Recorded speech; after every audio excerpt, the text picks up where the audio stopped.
şeyleri konuşma konusunda bir sorunun yolunu hazırladınız aslında. Evet. Pek çok değişikliğe uğradı sizin hizmet kolundaki bakanlıklar.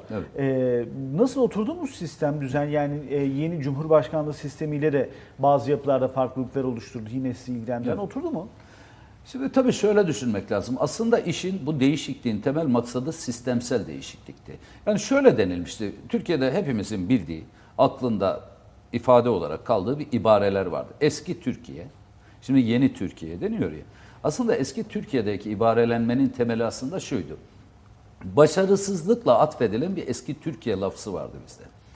Bunu başarıya dönüştürmek adına belli ki çok özür diliyorum. Bunu yeni Türkiye adına dönüştürmek için bir başarı öyküsü için yeni bir sistem yazıldı. Bu sistemi baktığımızda işte belirli yapısal düzenlemeler yapıldı ve Tarım ve Orman Bakanlığı oluşturuldu. Tarım ve Orman Bakanlığı oluşturulduğunda tabii idari yapı, siyasi yapı bu düşünceyi yapar. Ancak bunların görev ve sorumlulukları birleştirdiğinizde eski görev ve sorumlulukları alt alta yazıyorsunuz. 23 tane görev ve sorumluluk var. 23 tane görev ve sorumluluğun her biri, 23 görev ve sorumluluğun her birine baktığımızda bunları yapılması gerekiyor. Kimle yapılacak bunlar? Ortaya bir sistem koyduk. Adını da koyduk. Ama bilinen odur ki bir idari mekanizmayla yürür. Başta bakan, arkasındaki diğer heyet. O dönemde biz çok iyi niyetle Sayın Bakanımız atandığında Sayın Bakanımıza biz gittik, önerilerde bulunduk. Bunlardan biri de şuydu. Siz yeni bakan oldunuz, eski sistemin başarısızlığı üzerine yeni sistemin başarma zorunda olduğu bir bakan olarak geldiniz. Ama bu eski sistemin yanlışları, başta da bürokrasi anlamındaki ehliyetsizlik ve liyakatsizliği ortadan kaldıracak bir düzenleme yapmanız gerekir demiştik. O da uygun, yani iyi bir tavsiye olduğunu söylemişti.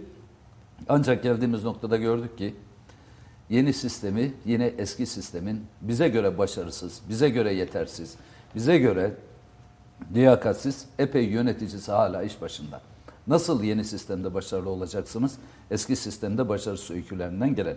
Çok fazla bürokrasi sirkülasyonu oldu. Üst düzey yönetici sirkülasyonu ama değişiklik olmadı. Bu dönemde özellikle Tarım ve Orman Bakanlığı için tartışma konusu. Sayın Bakan herhalde kalıcıysa bunları bir an önce çözmek zorundadır diye düşünüyorum.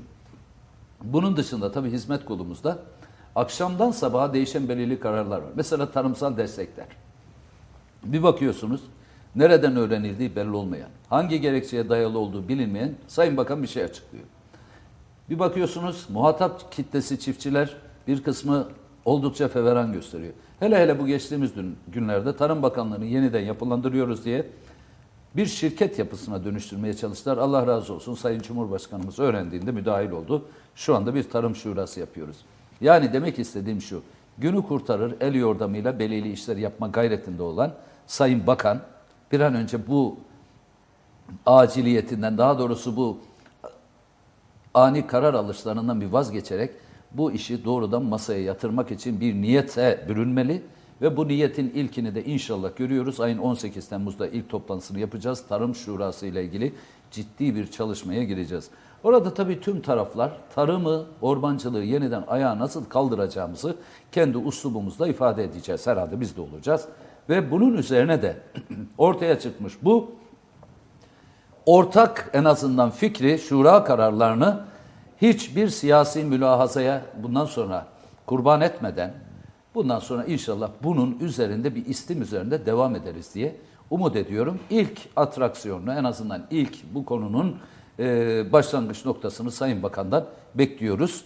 Biraz geç de olsa Sayın Bakan bir tarım şurasına karar verdiyse bu bizim için mutluluk vericidir diyorum. Ama tekrar altını çiziyorum. Eğer yeni sistemde adı Tarım ve Ormancılık Bakanlığı olan Türkiye'nin de özellikle gıda konusu, ekosistemin korunması, Türkiye'de yeni çeşit geliştirilmesi, daha doğrusu aslında vatandaşın yeterli ve sağlıklı beslenmesinin en temel kurumsal görevlisi Tarım ve Orman Bakanlığı ise bunun çok sağlam milli dayanaklarıyla oturtulup yeniden ayarlanması lazım. Çok geç kalınmış. Yani Avrupa Birliği'nin tarımla ilgili adımlarını ta 1918-20'lerde attığı ve bu konuları tartışıp karara bağladığı yerde biz hala 2020'lere gelmiş bu işi çözememişsek, tarım ülkesi olarak bizim tarım ülkesi diye bildiğimiz ve tarımsal ürünlerin yanında tarımsal endüstriyle de gelişmeye çalıştığımız bir yerde hala el yordamıyla iş aramayalım. Bunu bir an önce sonuçlandıralım ve işimize bakalım diyoruz. Bu konudaki hoşnutsuzluğumuz oturmadı. Yani onu söyleyeyim özet olarak, Tarım ve Orman Bakanlığı oturmadı. Oturması için yapılması gerekenler inşallah bundan sonra yapılacak ilki şuradır. Şuradan sonra da çok bu konuda özellikle devleti iyi bilen, tarım ve ormancılığı iyi bilen, siyasi mülahazalardan uzak, bu işin bir stratejik sektör olduğunu düşünerek ehliyetli ve liyakatli bu işi yönetecek kadroların bir an önce bu işi sahiplenmesi gerekiyor. Onu da bekliyoruz önümüzdeki dönem için. Bunu söyleyebilirim. Şimdi